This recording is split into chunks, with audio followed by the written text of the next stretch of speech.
বাঙালি মানেই খাদ্যরসিকতা। পয়লা বৈশাখে তাই আজকের দিনে আমরা তৈরি করব একটি নতুন রেসিপি, এঁচোড় চিংড়ি।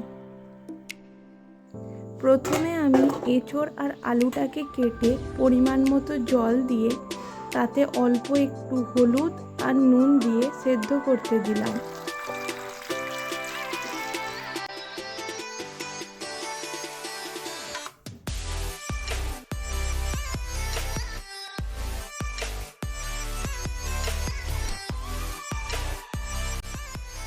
এরপর কড়াইতে পরিমাণ মতো তেল দিয়ে সেদ্ধ করা এঁচোড় আর আলুটাকে ভালো করে ভেজে তুলে রাখলাম।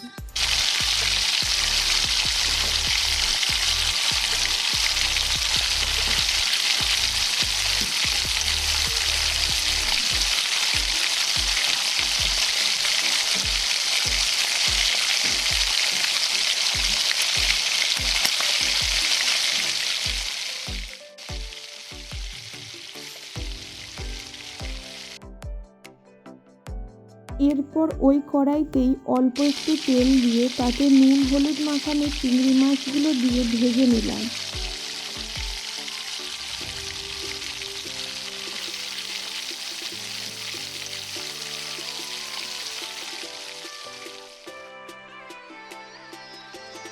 তারপর কড়াইতে আবারও পরিমাণ মতো তেল দিয়ে তেলটা গরম হয়ে আসলে তাতে 4টে গোটা গোলমরিচ, একটা দারুচিনি, 2টো এলাচ দিলাম আর দিলাম হাফ চা চামচ গোটা জিরে, একটা শুকনো লঙ্কা আর 2টো তেজপাতা।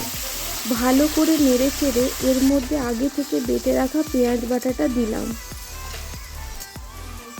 এরপর পেঁয়াজের রঙটা সোনালি না হওয়া পর্যন্ত পেঁয়াজটাকে ভালো করে কষাতে হবে।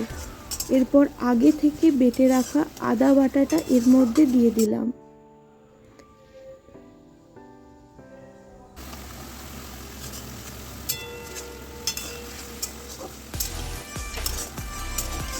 পেঁয়াজটা ভালো করে ভাজা ভাজা হলে তার মধ্যে আগে থেকে বেটে রাখা টমেটো পেস্টটা দিলাম।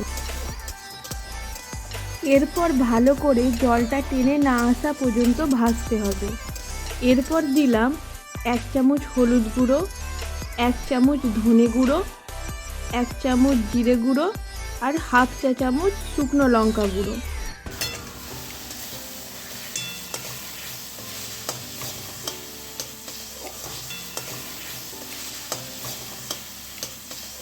মশলাগুলো ভালো করে নেড়ে চেড়ে তার মধ্যে অল্প পরিমাণ জল দিলাম।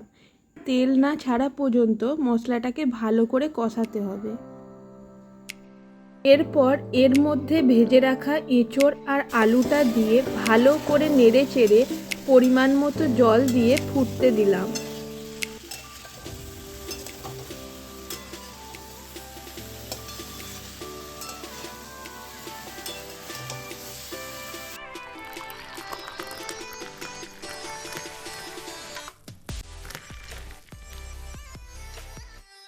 এখন আমি পরিমাণ মতো নুন দিলাম। আমি নুনটা আগে ব্যবহার করিনি, যেহেতু আগে নুন দিয়ে এঁচোড় আর আলুটাকে সেদ্ধ করে নিয়েছিলাম, তাই আমি একদম শেষে পরিমাণ মতো নুন দিলাম। এরপর আগে থেকে ভেজে রাখা চিংড়ি মাছগুলো এর মধ্যে দিয়ে দিলাম। তার সঙ্গে দিলাম 2টো চেরা কাঁচা লঙ্কা।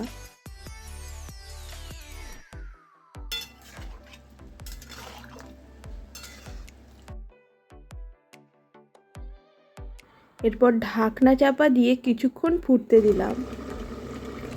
এরপর ঢাকনা খুলে তার মধ্যে দিলাম 1 চামচ ঘি আর দিলাম স্বাদ মতো চিনি। এরপর নেড়ে চেড়ে নামিয়ে দিলেই রেডি এঁচোড় চিংড়ি। গরম ভাতের সঙ্গে পরিবেশন করুন এই অসাধারণ স্বাদের এঁচোড় চিংড়ি। পয়লা বৈশাখের দিনে এই রেসিপিটি আপনার খাবারের টেবিলে এনে দেবে বাঙালিয়ানার পরিপূর্ণতা। ভিডিওটি ভালো লেগে থাকলে অবশ্যই চ্যানেলটিকে সাবস্ক্রাইব করুন।